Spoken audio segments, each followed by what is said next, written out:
गोविंद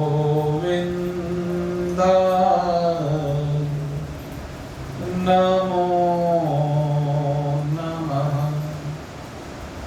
श्री कृष्णाय नमो नमः। नारायणाय नमोस्तुते।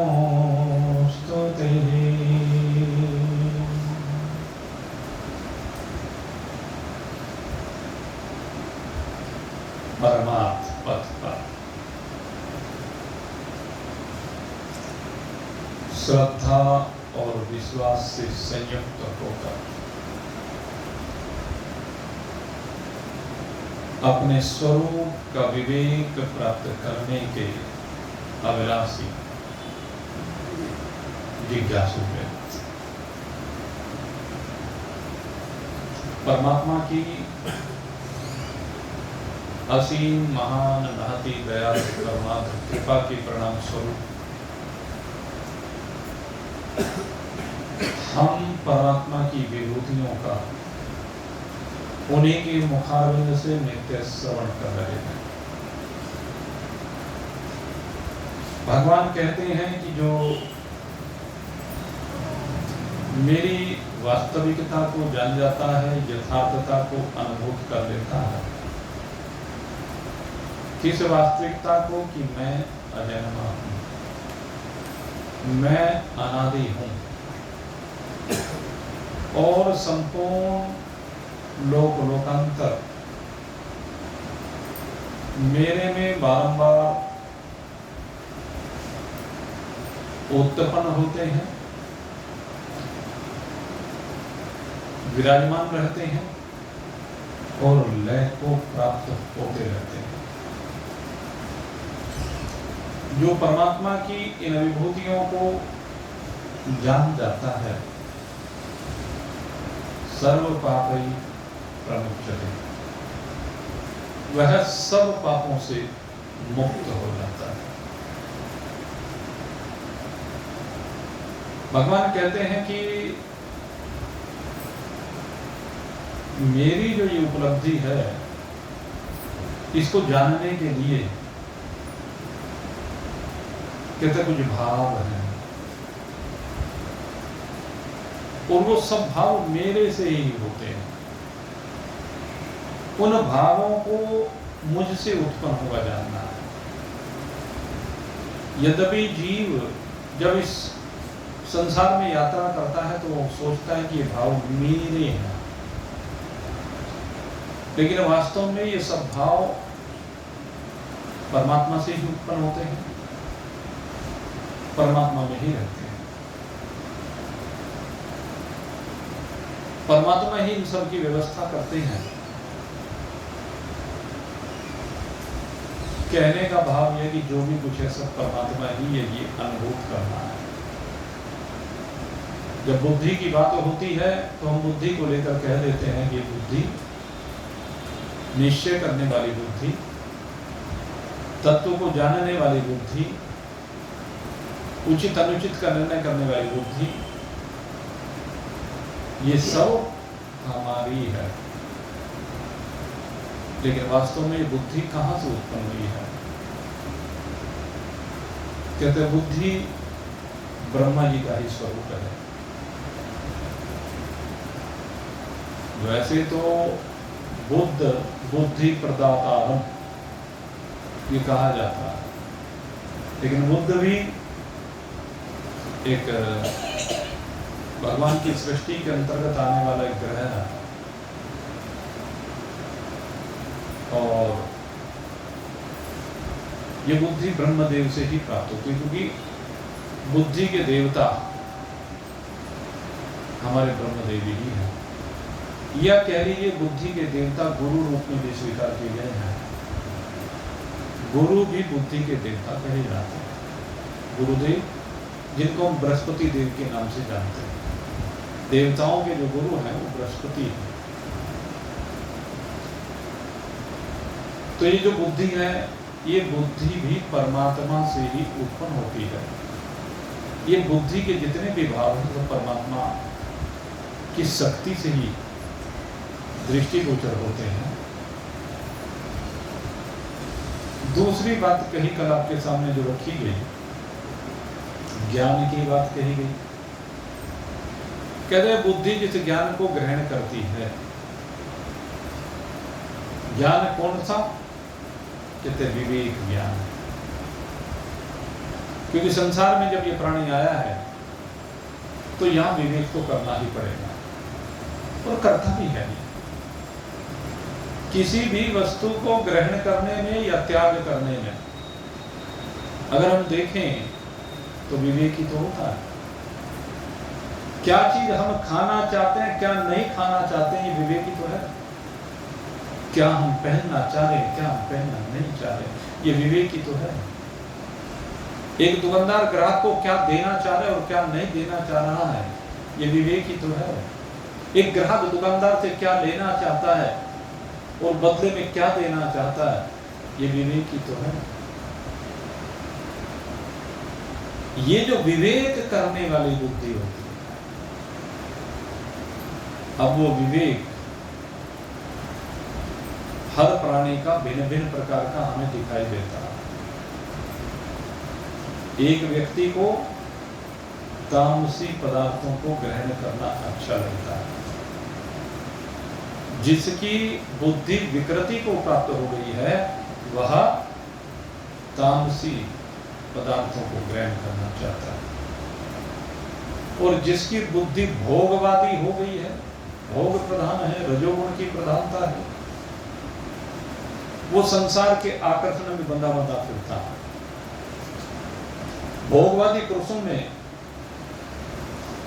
वस्त्रों को लेकर भी चॉइस होती है,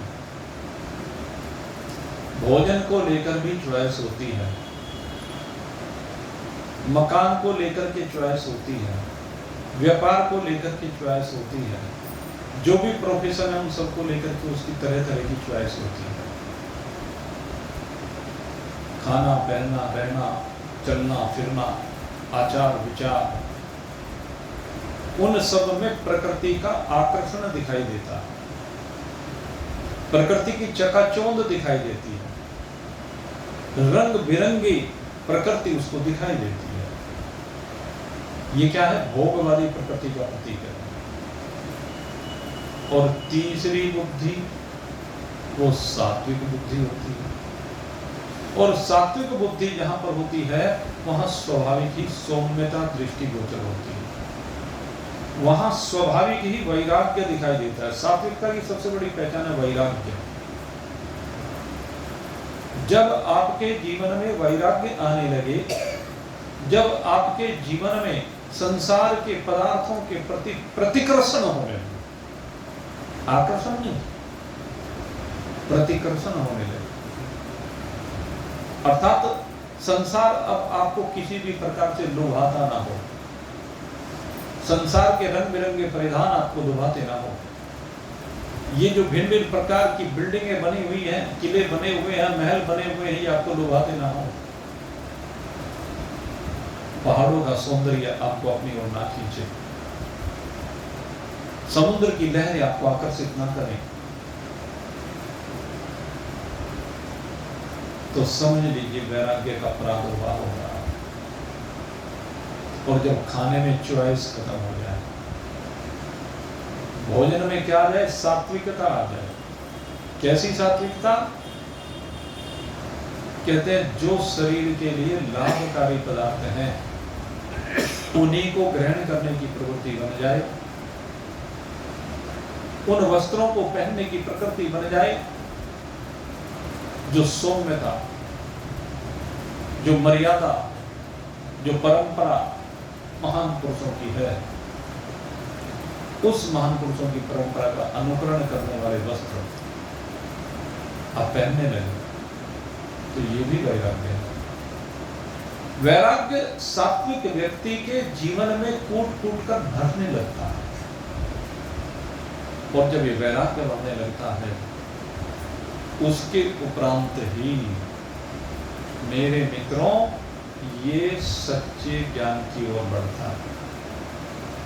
क्योंकि उस समय इसके अंदर निर्मलता आ जाती है। जो रंगों का कीचड़ भरा हुआ था वो कीचड़ इसके अंदर से निकल जाता है। जो विकृति थी वो समाप्त हो जाती है। और अब ये जीव, जगत और ईश्वर, इन तीनों के संदर्भ में विवेक बुद्धि से संयुक्त होता है और इन तीनों के संदर्भ में महान पुरुषों के शरण में जाकर के अध्ययन करता है और अध्ययन करते करते अनुभूति करने लगता है कि जगत जो भी है ब्रह्म सत्यम जगत मिथ्या। ये जो भी जगत है ये पंचभूतात्मक है, ये त्रिगुणात्मक है, ये 5 भूत और 3 गुण, इनसे मेरा कोई भी संबंध नहीं है। जहां जहां भी ये 5 भूत और 3 गुणों से बना हुआ संसार प्रतिभाषित हो रहा है वो सारे का सारा मिथ्या है, वो सारे का सारा काम चलाऊ है, वो सारे का सारा आरोपित है, वो सिर्फ केवल कल्पना मात्र है, वो और कुछ भी नहीं है। कहते जब इस प्रकार से जगत को लेकर के चिंतन बनता चला जाता है तो इस जगत की सीमाओं से, भूतों की सीमाओं से, गुणों की सीमाओं से ऊपर उठने लगता है और उसके बाद यही भावना शरीर को लेकर के बनती है कि 2 चीजें हैं। जगत में तो केवल जड़ता है, लेकिन इस शरीर में चैतन्यता भी है और जड़ता भी है। इस जड़ता के अंदर चैतन्य विराजमान होकर के इस जड़ को चैतन्य से बना रहा है, तादात्म्यता आ रही है। जिस प्रकार से चूल्हे पर तवा रखा होता है, ठंडा होता है, लेकिन चूल्हे में जैसे ही अग्नि को आप प्रज्वलित करते हैं तो चूल्हे में प्रज्वलित हुई अग्नि तवे के अंदर प्रवेश कर जाती है और प्रवेश करने के बाद क्या होता है कि पहले तवे के ऊपर अगर यदि आटे की रोटी बना करके आप डालते हैं तो ज्यों की त्यों पड़ी रहती है, लेकिन जब अग्नि का उसमें प्रवेश हो जाता है तो रोटी सिक जाती है, क्योंकि अब तवे के अंदर अग्नि का प्रवेश हो गया है।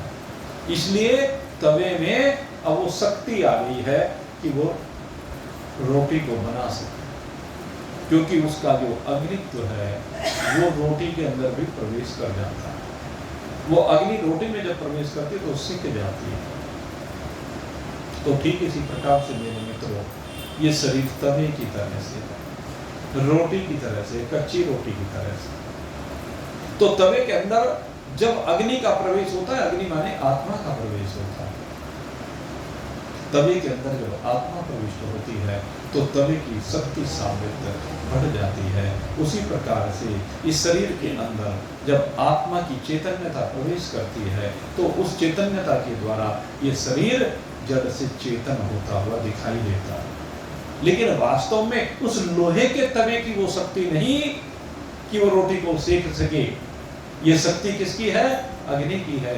उसी प्रकार से इस जड़ शरीर की यह शक्ति नहीं कि कुछ कर सके, लेकिन वो जो आत्मा से शक्ति मिल रही है उस शक्ति से बहुत कुछ करता हुआ दिखाई देता है।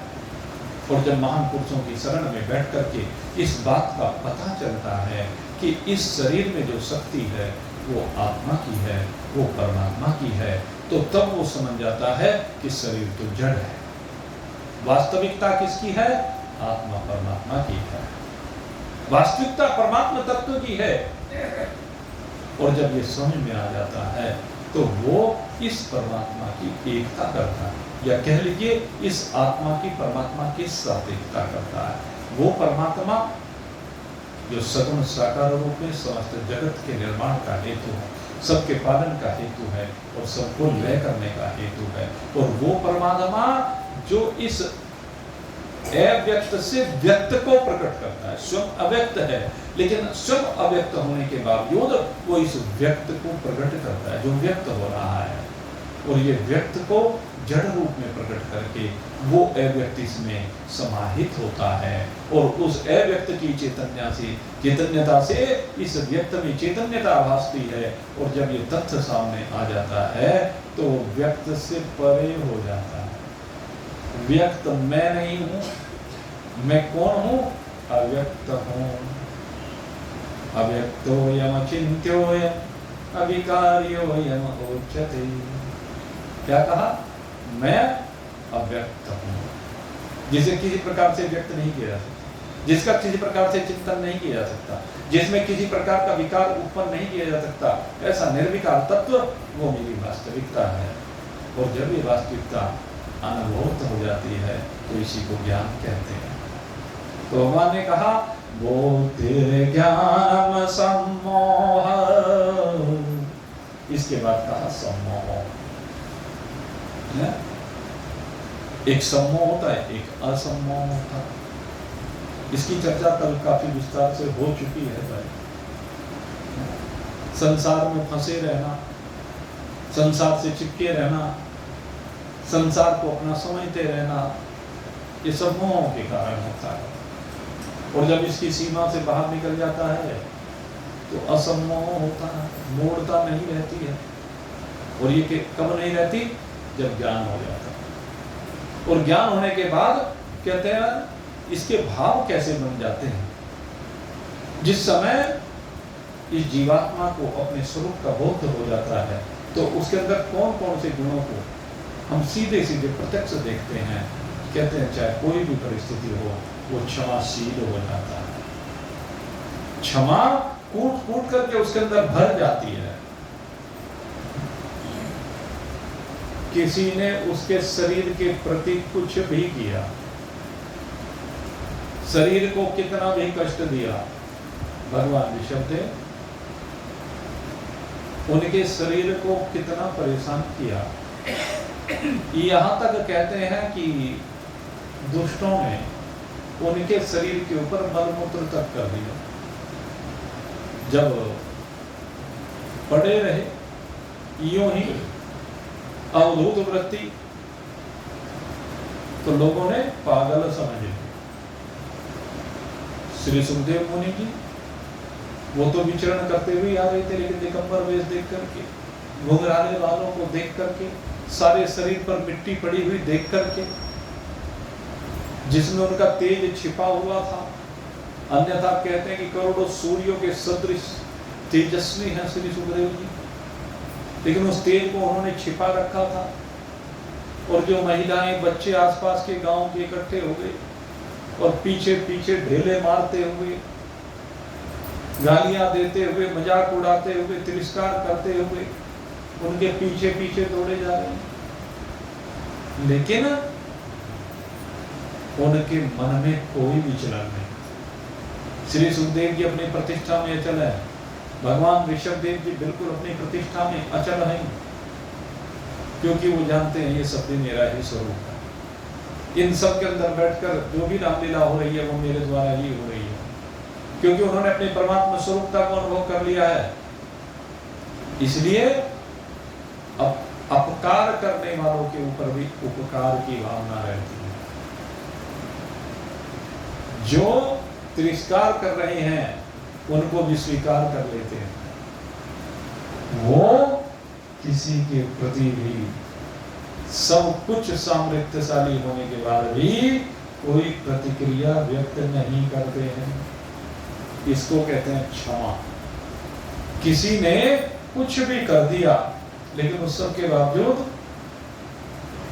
कोई प्रतिक्रिया, कोई प्रतिकार नहीं, कोई द्वेष नहीं, कोई ईर्ष्या नहीं, ये है क्षमा।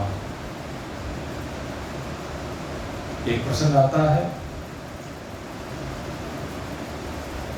संत एकनाथ जी के जीवन का। संत एकनाथ जी गोदावरी स्नान के लिए जाया करते थे और गोदावरी स्नान के उपरांत अपने कुटिया जाया करते थे। तो कहते हैं एक दुष्ट था, पापी था कह लीजिए, उसने देखा कि रोज जाता है नदी में स्नान, तो उसका भाव, क्योंकि वो विकृत मानसिकता का था, तमोगुणी था, कहने लगे इसको परेशान करना चाहिए। संत एकनाथ जी गोदावरी स्नान करके आए, रास्ते में खड़ा हो गया यवन। एक क्या है, यवन का स्वभाव ही ऐसा है। ये यवन प्रारंभ से ही, जब से इन्होंने हिंदुस्तान में प्रवेश किया, बस ये समझ लीजिए हिंदू के विनाश के पीछे लगे हुए थे। सबसे पहले काल यवन आया था भगवान कृष्ण के जमाने में, तब से शुरुआत हुई है जो हमने इतिहास पढ़ा है। उसके बाद एक सिकंदर आया था, और उसके बाद तो भाई फिर अब से 500-700 साल पहले तो झड़ी लग गई। वे विकृत मानसिकता के लोग हैं। तो यहाँ की जो विभूतियां हैं वो इन्हें अच्छी नहीं करती। तो एकनाथ जी की जो विभूतियां हैं, एकनाथ जी का जो त्याग है, तपस्या है, वो उन्हें अच्छा नहीं करता। इसलिए कीचड़ उठाया और उनके ऊपर डाल दिया। संत एकनाथ जी ने उनको देखा तक नहीं, लौट करके वापस आए, उन्हें गोदावरी में स्नान किया, फिर चल दिया। कहने लगे इसने तो कोई प्रतिक्रिया ही करती, कहने की बार और ज्यादा डालो, दोबारा आए, दोबारा फिर कीचड़ डाल, और ज्यादा डाल दिया। एकनाथ जी ने फिर भी कुछ नहीं कहा। बार बार एकनाथ जी स्नान करके आते हैं और बार बार वो यवन उनके ऊपर कीचड़ डाल देते हैं। लोगों का काम ही है, आप इनके ऊपर कितनी दया कर लो, लेकिन ये अपना स्वभाव छोड़ता नहीं। बिच्छू अपना स्वभाव छोड़ता नहीं, डंक मारेगा। सांप अपना स्वभाव छोड़ता नहीं, काटेगा, जहर उगलेगा। ये तो जहरीले लोग हैं, इनकी प्रकृति में यही है, क्योंकि बुद्धि विकृत है।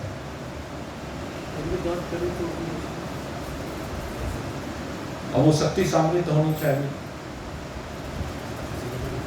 कि तोड़ सके, उस सांप के दांत निकाल दिए जाए। ये इतनी शक्ति सामने तो होनी चाहिए, इतनी बुद्धि होनी चाहिए। और ये तभी संभव है जब सब मिल सके, मिलकर के चल सके। संघे शक्ति कलियुग, इस कलियुग में संगठन में शक्ति होती है कहा है, लेकिन संगठन हो तभी तो ना, है नहीं। इसीलिए परेशान कर रहे हैं।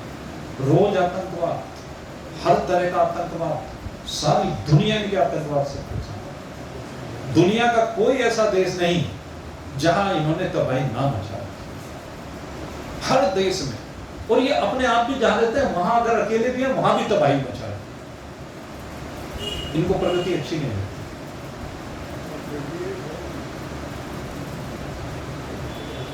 अब जो भी खैर, तो उस दुष्ट ने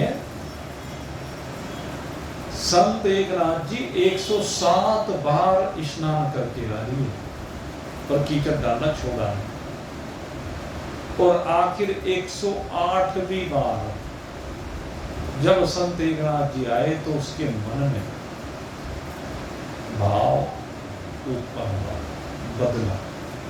कहने लगे मैं बार बार इसके ऊपर कीचड़ डालूं, पर पता नहीं तो पत्थर है क्या, पत्थर है क्या ये, इसलिए इसके ऊपर तो कोई फर्क ही नहीं पड़ता। मैं कितनी गालियां दे लूं, कितना कीचड़ डाल लूं, कितना इसको कह लूं, सुन लो, अन्यथा कहते बोली से बोली का घाव बहुत गहरा होता है। लेकिन इसके तो लगती नहीं है, आखिर क्या चीज है इसमें।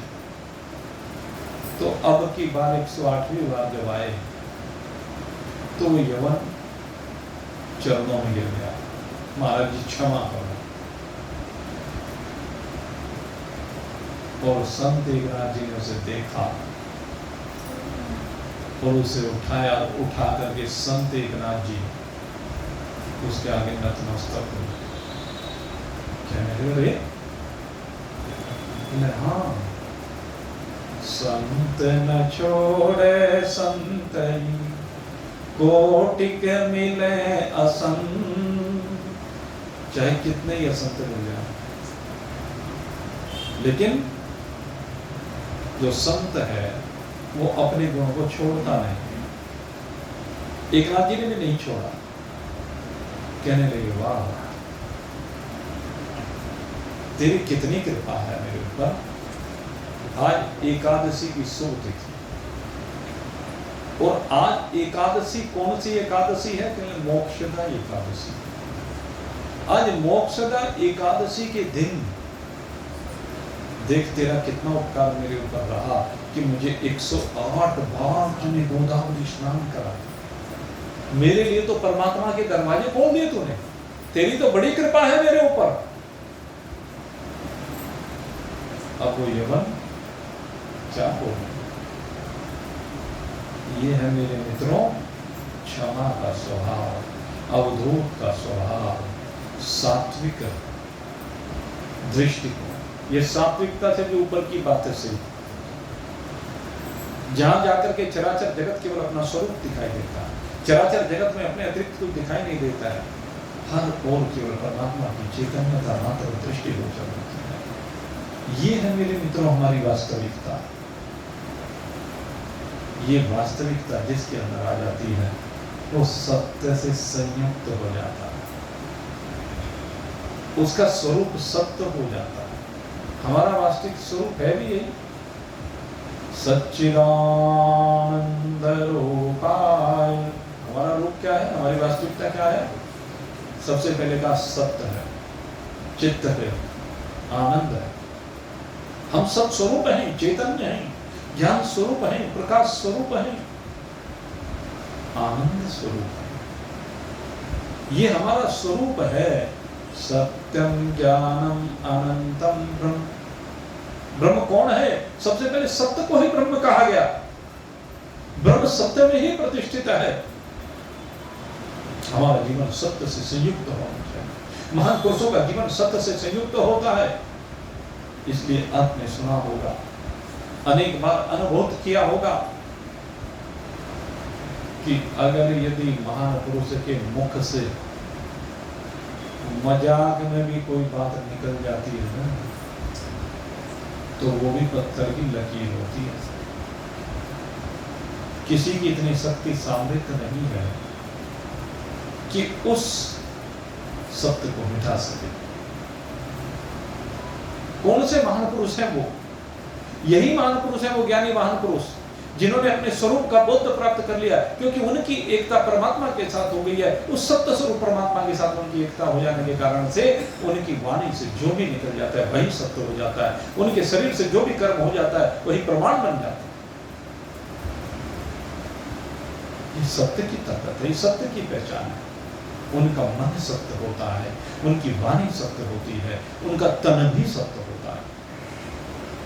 वो सत्य से ओतप्रोत होते हैं। सत्य के अतिरिक्त तो कुछ होता ही नहीं है उनके जीवन। सर्वत्र सत्य ही सत्य नजर आता है। ये ज्ञानी की पहचान है। कहीं कोई विचलन नहीं, कोई परिस्थिति नहीं जो उन्हें सत्य से टिका सके। इसलिए ऐसे महान पुरुष कहते हैं उनके जीवन में सम और दम दोनों होते हैं। सम और दम की बड़ी महत्ता है। सम और दम क्या है? सम और दम, सम मन से संबंध रखता है और दम इंद्रियों से संबंध रखता है। हमारी 10 तो इंद्रियां हैं और एक भाई मन है, या 4 प्रकार का मन कह लीजिए। मन, बुद्धि, चित्त, अहंकार रूपी मन। अंतःकरण चतुष्ट इसको कहा जाता है। और 10 इंद्रियां हैं, 5 ज्ञानेंद्रियां हैं, 5 कर्मेंद्रियां हैं। कहते हैं उनके कानों में जो भी शब्द प्रवेश करता है वो सत्य से संयुक्त होता है। यह है दम, पहला दम। कानों में प्रत्येक शब्द सत्य स्वरूप हो जाता है, कान के संपर्क में आते। अगर कोई गाली भी दे रहा है, कोई निंदा भी कर रहा है, तो वो शब्द जब तक कान का स्पर्श नहीं हुआ तब तक हो सकता है गाली के रूप में हो, निंदा के रूप में हो, लेकिन कान के साथ स्पर्श होते ही ज्ञानी के वो शब्द बड़े मधुर हो जाते हैं। उन शब्दों में एक शक्ति आ जाती है, क्योंकि वो सत्य के संपर्क में आ जाते हैं। जिस प्रकार से भगवान सदाशिव के लिए जब देव और असुर भगवान की आज्ञा से विष लेकर के गए, उस विष के कलश को लेकर के गए और भगवान सदाशिव से कहा कि भगवान नारायण का प्रसाद है, तो भगवान शिव ने कुछ नहीं देखा, बगैर कुछ देखे क्या हुआ, वो प्रसाद है तो ग्रहण कर लिया। वो विष था जब तक भगवान सदाशिव के मुख का स्पर्श नहीं हुआ, और जैसे ही भगवान सदाशिव के मुख का स्पर्श हुआ, भगवान सदाशिव के मुखारविंद के अंदर विराजमान वो रस, भगवान सदाशिव के अधरों के अंदर विराजमान वो अमृत रस, जिसको अधरामृत कहा गया। कहते जैसे भगवान शिव के अधरामृत के संपर्क में वो विष आया, तो विष भी अमृत बन गया। एक नदिया एक नार कहावे, एक नदिया एक नार कहावे, मैलो ही नीर भरो, एक नदिया एक नार कहावे, मैलो ही नीर भरो, दो मिल एक वरण भयो, विष और अमृत दोनों मिल गए और दोनों मिलकर के एक वर्ण के हो गए। विष ने अपना स्वभाव छोड़ दिया। विष का प्याला राजी न भेजो, दीजो मीरा पिला, विष का प्याला राणा जी न भेजो, दीजो मीरा पिला, नाय धोय मीरा पीबन लागी, नाय धोय मीरा पीबन लागी, अमृत पायो जाय, मीरा मगन हुई हरि के गुण गाय। मीरा को विष का प्याला भेजा राणा जी ने, लेकिन उसने तो उसे भगवान का प्रसाद समझा, और वास्तव में वह भगवान का प्रसाद जब समझा गया तो भगवान का प्रसाद ही हो गया। वो मृत्यु कारक नहीं रहा, वो अमरता प्रदान करने वाला बन गया। मीरा अमर हो गई, मीरा कभी मरी नहीं। इस संसार में कलयुग में विशेष रूप से दो ही दृष्टांत ऐसे मिलते हैं जिसमें इस शरीरधारी शरीर को धारण किया और शरीर को धारण करने के बाद भी वो मृत्यु को प्राप्त नहीं हुए, सीधे परमात्मा के साथ एक रूप हुए। दो, इनको भक्त कहूं मैं, भगवान का रूप कहूं। यहां पर एक चीज और होती है कि यहां पर न स्त्री पना है न पुरुष पना। परमात्मा को पाने में सबका अधिकार है, परमात्मा के साथ एक रूप होने में सबका अधिकार है। अरे स्त्री पना और पुरुष पना तो ये ऊपर से लोक व्यवहार में दिखता है, अंदर से कोई स्त्री पना पुरुष पना नहीं है। ये आत्मा न स्त्री है न पुरुष है न नपुंसक है। आत्मा सब प्रकार के भेदों से विरहित है। आत्मा सजातीय विजातीय स्वगत तीनों प्रकार के भेदों से रहित है, क्योंकि आत्मा एक रस है, और जो एक रस होता है उसमें भेद होता ही नहीं। तो ये आत्मा एक रस है, ये आत्मा अजर अमर अविनाशी है। मीरा ने अपने आप को आत्म रूप से अनुभव किया, और इसीलिए मीरा मृत्यु को प्राप्त नहीं हुई, अपितु मीरा भेंट द्वारिका में भगवान द्वारिकाधीश से भेंट करके उन्हीं के साथ एक रूप हो। कोई नहीं कह सकता कि मीरा का शरीर कहां गया। मीरा तो सशरीर परमात्मा ही हो गई। ऐसा दृष्टांत चिंतन करके देखे। मीरा सशरीर, कोई तो कहता है सशरीर स्वर्ग जाने की बात है, युधिष्ठिर जी सशरीर स्वर्ग गए थे, चलो तो शरीर से गए, लेकिन यहां तो शरीर कहां गया, शरीर ही परमात्मा हो गया, शरीर परमात्मा में लय हो गया। और ऐसे ही चैतन्य महाप्रभु भगवान जगन्नाथ जी के साथ उनका शरीर भी जगन्नाथ ही हो गया, इसलिए चैतन्य जी जगन्नाथ ही है, मीरा द्वारकाधीश ही है। दोनों में कोई भेद नहीं किया जा सकता। मीरा और द्वारकाधीश में भेद नहीं है, भेद की निवृत्ति हो जाती है।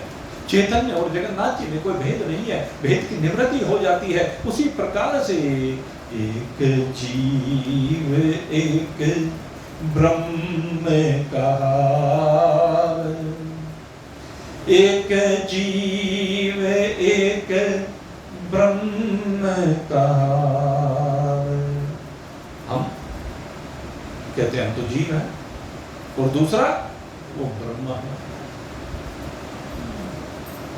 कब तक है? जब तक अज्ञान है। और जैसे अज्ञान की निवृत्ति हो जाती है, अविद्या की निवृत्ति हो जाती है, माया की निवृत्ति हो जाती है, तो जीव और ब्रह्म के बीच का जो भेद भास रहा है समाप्त हो जाता है। भेद भासता है अज्ञान के कारण, अविद्या के कारण, जड़ता के कारण। असत्य स्वरूप अपना मान लिया जाता है तब भासता है, लेकिन सत्य स्वरूपता में कोई भेद नहीं, भेद की निवृत्ति है।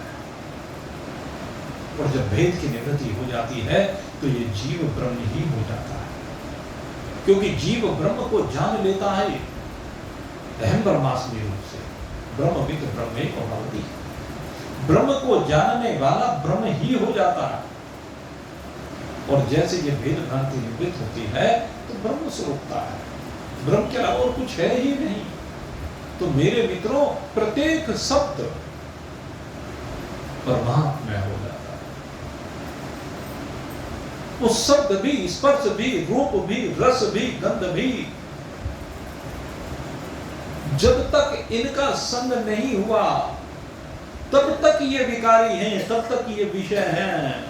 लेकिन जैसे ही कान से संपर्क हुआ, त्वचा से संपर्क हुआ, आंखों से संपर्क हुआ, रसना से संपर्क हुआ, नासिका से संपर्क हुआ, या वात पानी पादो उपस्थ वायु के द्वारा संपर्क स्थापित किया गया, तो पता चला ये सब सत स्वरूप ही है, सत्य से भिन्न और कुछ भी नहीं है।